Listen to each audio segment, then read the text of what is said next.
দর্শক আমন্ত্রণ জানাচ্ছি এখনকার দীপ্ত সংবাদে। সঙ্গে রয়েছে আমি রুবায়েত হাসান। আর শুরুতেই থাকছে প্রধান খবরের শিরোনাম। ঈদ আনন্দে বিষাদের সুর, সড়ক দুর্ঘটনায় নিহত ১৯ জন, শোকের মাতম স্বজনদের মাঝে। সারা দেশের বিনোদন কেন্দ্রে উপচে পড়া ভিড়, বাঘ বানরের কাণ্ড দেখে আত্মহারা শিশুরা। কলকাতার কারাগারে হাদী হত্যার ২ অভিযুক্ত, জিজ্ঞাসাবাদ করবে কেন্দ্রীয় তদন্ত সংস্থা।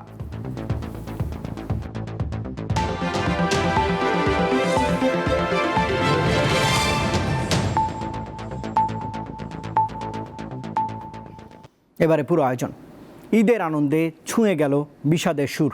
আলাদা সড়ক দুর্ঘটনায় প্রাণ হারিয়েছেন অন্তত ১৯ জন। এরই মধ্যে কুমিল্লার পদুয়ার বাজারে রেল ক্রসিংয়ে বাস এবং ট্রেনের সংঘর্ষে কমপক্ষে ১২ জনের মর্মান্তিক মৃত্যু হয়েছে। এছাড়া ফেনী এবং হবিগঞ্জে নিহত হন আরও ৭ জন। চাঁপাইনবাবগঞ্জ থেকে ছেড়ে আসা নোয়াখালীগামী একটি বাসের সাথে ঢাকাগামী মেইল ট্রেনের সংঘর্ষে অন্তত ১২ জন প্রাণ হারিয়েছেন। প্রত্যক্ষদর্শীরা জানান, রবিবার ভোরে চট্টগ্রাম থেকে ঢাকাগামী ট্রেন পদুয়ার বাজার বিশ্ব রোড অতিক্রম করার সময় এই সংঘর্ষের ঘটনা ঘটে। খবর পেয়ে স্থানীয়দের পাশাপাশি সেনাবাহিনী ও ফায়ার সার্ভিসের কর্মীরা উদ্ধারে অংশ নেয়। ঘটনা তদন্তে ৩টি কমিটি গঠন করা হয়েছে এবং বহিষ্কার করা হয়েছে ক্রসিংয়ের ২ গেটম্যানকে। ইতিমধ্যে যে ২ জন গার্ডের অবহেলার কারণে এই ঘটনাটি ঘটেছে, তাদেরকে বরখাস্ত করা হয়েছে এবং তাদেরকে শাস্তির আওতায় আনা হচ্ছে। এছাড়া স্টেশন মাস্টারকেও শাস্তির আওতায় আনা হচ্ছে। সুতরাং এছাড়া ২টি তদন্তে, একটা বিভাগীয় একটা জোনাল, ২টি তদন্ত কমিটি গঠন করা হয়েছে। এদিকে ফেনীর রামপুর ব্রিজ এলাকায় রোববার ভোর ৪টার দিকে বাস, অ্যাম্বুলেন্স ও মোটরসাইকেলের ত্রিমুখী সংঘর্ষে ঘটনাস্থলেই ৩ জনের মৃত্যু হয়। পিছনে আর একটা দয়াল এসি পরিবহন স্লিপার বাস এমন সজোরে আসছিল, সে গতি নিয়ন্ত্রণ হারিয়ে বাস সামনে থাকা যে 3টা ছিল, 3টা বাসকে সজোরে ধাক্কা দেয় এবং 2টা যে মোটরসাইকেল ছিল, 2টা মোটরসাইকেল বাসের নিচে চাকা নিচে পিষ্ট হয়ে যায়। পিষ্ট হয়ে একটা বাস এই মোটরসাইকেল আরোহী ইনস্ট্যান্ট জায়গার মধ্যে মারা যায়। হবিগঞ্জেও সড়ক দুর্ঘটনায় ৪ জনের মৃত্যু হয়েছে। ঢাকা সিলেট মহাসড়কের মাধবপুরে পিকআপ খাদে পড়ে যায়। পরে সেখান থেকে ৪ জনের মরদেহ উদ্ধার করা হয়। এদিকে বান্দরবানে ঢাকা থেকে ছেড়ে আসা পর্যটকবাহী একটি বাস নিয়ন্ত্রণ হারিয়ে খাদে পড়ে যায়। এতে অন্তত ৩০ যাত্রী আহত হয়েছেন। সাইফুর রহমান শিশির, দীপ্ত বার্তাকক্ষ। ঢাকায় মিরপুরের চিড়িয়াখানা ঈদের সময় যেন এক অন্য রূপ পায়। পরিবারের সদস্যদের নিয়ে অনেকেই এখানে ঘুরতে যান। শিশু কিশোরদের জন্য বনের রাজাকে কাছ থেকে দেখার আনন্দই আলাদা।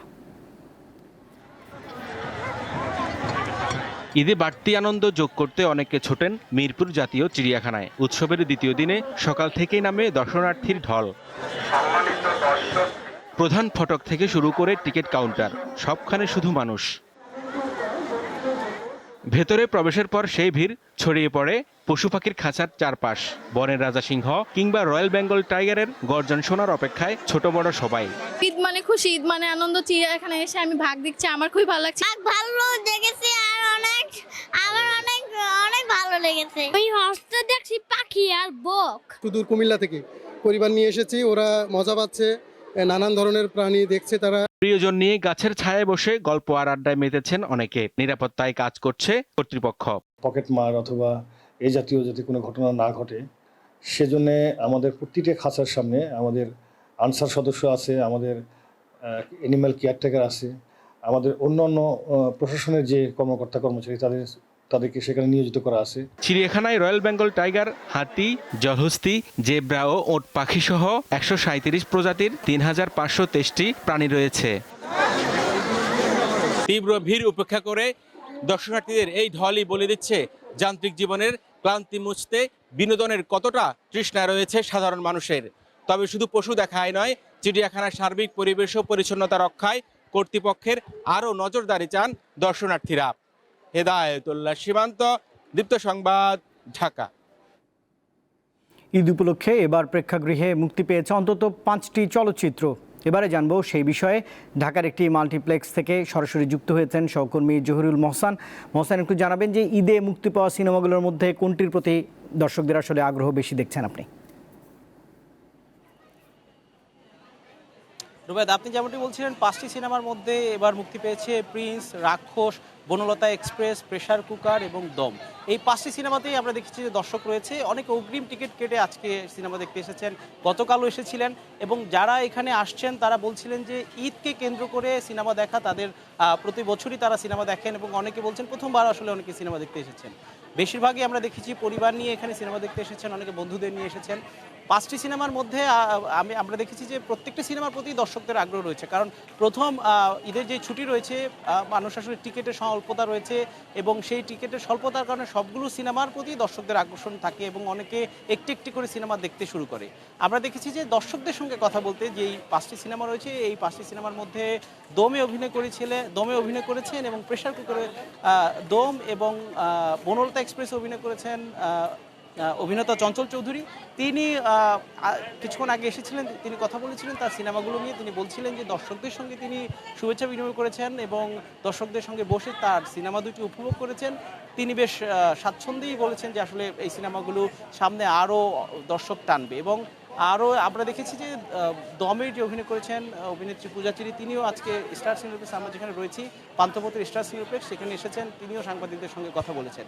এছাড়া প্রেসার কুকারের যে অভিনয় করেছেন নাজিফা তুষি এবং এই সিনেমার যে নির্মাতা রয়েছেন রায়ান রাফি, তিনিও কথা বলেছেন। তিনিও বলেছেন যে সিনেমা নিয়ে তিনি বেশ সন্তুষ্টি প্রকাশ করেছেন। একটি বিষয় বলে রাখতে চাই যে শাকিব খানের একটি সিনেমায় এবার ঈদে মুক্তি পেয়েছে প্রিন্স, সেই সিনেমাটি স্টার সিনেপ্লেক্সে গতকাল মুক্তি পায়নি এবং আজকে কিছুক্ষণ পর আসলে একটি শো সেটা হতে যাচ্ছে এবং এইটা হওয়ার যান্ত্রিক ত্রুটির কারণে, কিছু সমস্যার কারণে এই সিনেমাটি স্টার সিনেপ্লেক্সে চালানো যায়নি বলে এই যে সিনেমার নির্মাতা রয়েছেন তিনি জানিয়েছেন এবং তিনি কিছুক্ষণ আগে সংবাদ সম্মেলনেও আমাদেরকে জানিয়েছিলেন যে আজকে থেকে এখানে প্রিন্স সিনেমাটি চলবে। এছাড়া বাকি 4টি সিনেমা গতকাল থেকে চলছিল, প্রত্যেকটি সিনেমাতেই আমরা দেখেছি দর্শকদের উপচে পড়া ভিড়। দর্শকরা সিনেমাগুলো দেখে বিভিন্ন মন্তব্য করছেন, তবে আমরা বেশিরভাগ ইতিবাচক মন্তব্যই আসলে দর্শকদের থেকে পাচ্ছিলাম। তারা বলছিলেন যে বাংলা সিনেমার গত বেশ কয়েক বছর ধরেই কিন্তু বাংলা সিনেমার অনেক উন্নত হয়েছে এবং বিশ্বমানের অনেক সিনেমাগুলো নির্মাণ করা হচ্ছে। এই যে মানের দিক থেকে উন্নতির কারণে এখানে দর্শকের চাহিদা বেড়েছে। দর্শক সিনেমাগুলো দেখার জন্য আমরা লম্বা লাইন দেখেছি, অনেক ভিড় ছিল আজকে এবং এইখানে সবচেয়ে মজার বিষয় হচ্ছে যে যারা অনেকেই আসলে টিকিটের জন্য এসে টিকিট না পেয়ে ফিরে গেছেন, তবে কয়েকদিনের মধ্যে টিকিট পাওয়া যাবে এমনটাও আসলে যারা প্রেক্ষাগৃহ কর্তৃপক্ষ রয়েছেন তারা বলেছেন। আমরা কিছু সিঙ্গেল স্ক্রিনে ঘুরেছি, তারা সেখানেও দেখেছি যে দর্শকদের বেশ চাপ রয়েছে এবং সেই চাপ সামলাতে হল মালিকদের বেশ আসলে বেগ পেতে হয়েছে, কারণ এবার ঈদের যে লম্বা ছুটি, সেই লম্বা ছুটিতে অনেকেই পরিকল্পনা করে রেখেছিলেন পরিবার বন্ধুদের নিয়ে সিনেমা দেখবেন। রুবায়েত, এই ছিল আসলে আমার কাছে সর্বশেষ। জহুরুল মোহসেন যোগ দিয়েছিলেন ঢাকার চলচ্চিত্র খবর নিয়ে।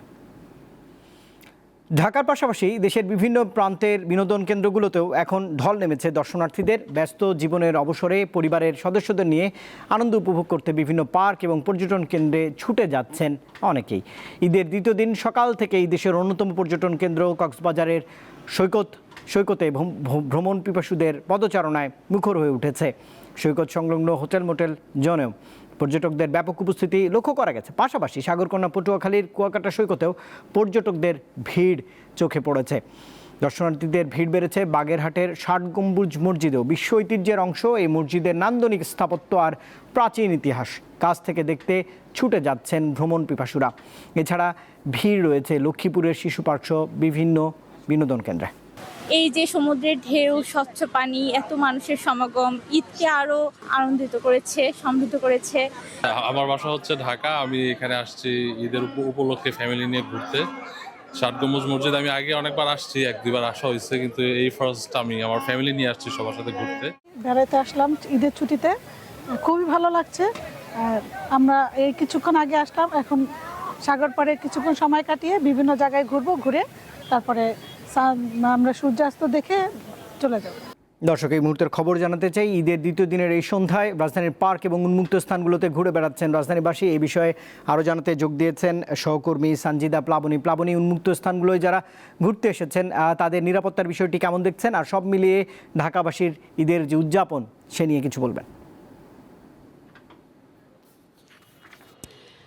রুবায়েত, ঈদের দিনের মতো ঈদের দ্বিতীয় দিনেও কিন্তু রাজধানীর হাতিরঝিলে, আমি এই মুহূর্তে হাতিরঝিলে রয়েছি, হাতিরঝিলে বলা যেতে পারে যে মানুষের ঢল নেমেছে। আমি আপনাকে একটু দেখাতে চাই রুবায়েত, যে দুপুরের পর থেকে, গতকালকেও আমরা দেখেছি এবং আজকেও দেখতে পাচ্ছি যে দুপুরের পর থেকেই এই এখানে আসলে সাধারণ মানুষের উপস্থিতি আমরা বেশ লক্ষ্য করি এবং সন্ধ্যার পরে সেটা বাড়তে থাকে। এবং কিছুক্ষণ আগে আমরা কিন্তু আরও এখানে লোকজনকে দেখেছি এবং পরিবার পরিজনকে নিয়ে ঈদের আনন্দ ভাগাভাগি করতেই কিন্তু তারা এসেছেন। এবং আইন শৃঙ্খলা বাহিনীর সদস্যদের আমরা সেভাবে উপস্থিতি না দেখলেও এখানে কিন্তু কোনো রকম বিশৃঙ্খলা আমরা এখন পর্যন্ত দেখিনি। এবং রাজধানীর আমরা পুরো হাতিরঝিল এরিয়াটি কিন্তু আসলে ঘুরে দেখেছি, এখানে খুব স্বাচ্ছন্দ্যে এবং আমরা দেখতে পাচ্ছি সাধারণ জনগণ খুব সহজভাবেই পরিবারের পরিজনদের মানুষদের নিয়ে এখানে সব ধরনের মানুষের উপস্থিতি আমরা কিন্তু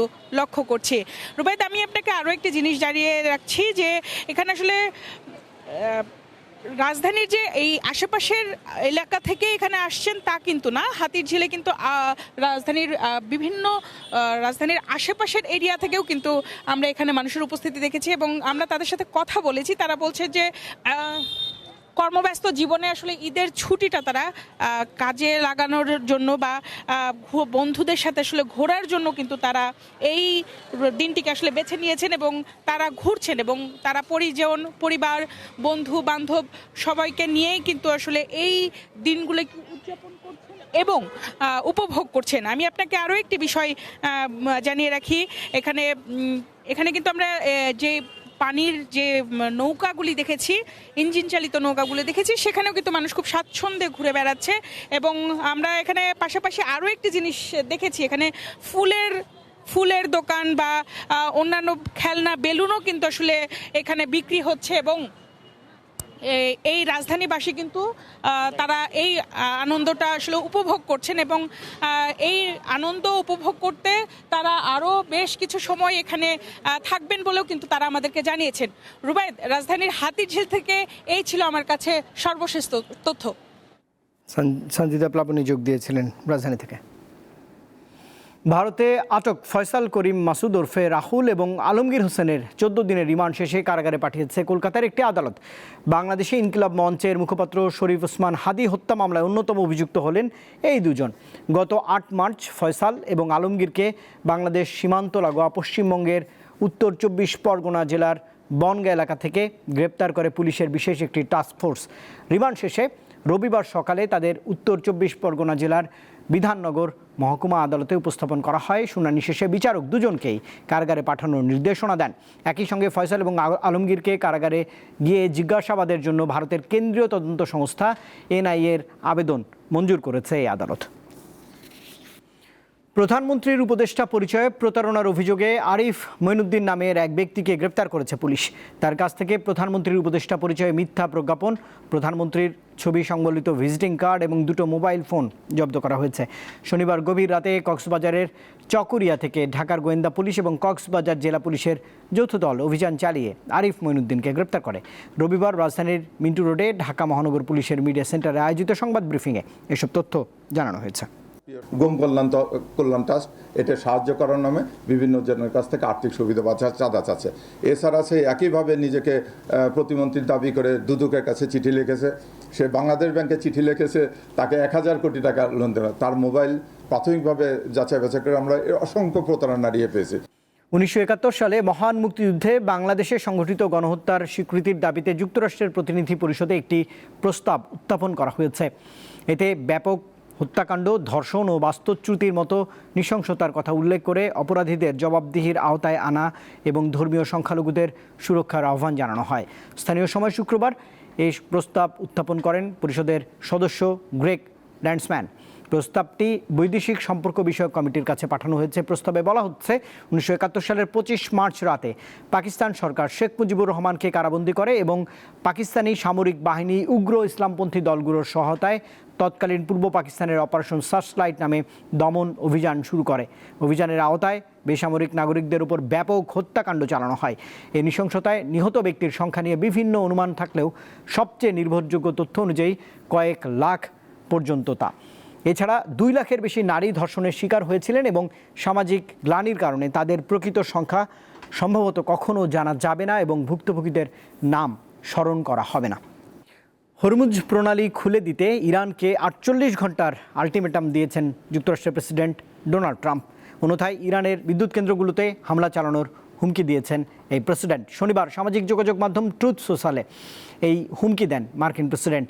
তবে ইরানের বিদ্যুৎ অবকাঠামোতে হামলা হলে মধ্যপ্রাচ্যে সব ধরনের মার্কিন জ্বালানি অবকাঠামোতে পাল্টা হামলার হুমকি দিয়েছে তেহরান। এদিকে যুদ্ধের 23তম দিনে ইসরায়েলের আরাদ, দিমোনা, রিবশেবা সহ বিভিন্ন শহরে সামরিক স্থাপনা এবং নিরাপত্তা কেন্দ্র লক্ষ্য করে ব্যাপক হামলা পরিচালনা করেছে IRGC। এসব হামলায় কমপক্ষে 200 মানুষ নিহত হওয়ার দাবি করেছে তারা। দর্শক, এই খবরের সঙ্গে শেষ করছি সন্ধ্যার দীপ্ত সংবাদ। শেষ করার আগে প্রধান খবরের শিরোনাম জানাবো আরেকবার। ঈদ আনন্দে বিষাদের সুর, সড়ক দুর্ঘটনায় নিহত 19 জন, শোকের মাতম স্বজনদের মাঝে। সারা দেশের বিনোদন কেন্দ্রে উপচে পড়া ভিড়, বাঘ বাননের কাণ্ড দেখে আত্মহারা শিশুরা। কলকাতার কারাগারে হাদি হত্যার 2 অভিযুক্ত, জিজ্ঞাসাবাদ করবে কেন্দ্রীয় তদন্ত সংস্থা।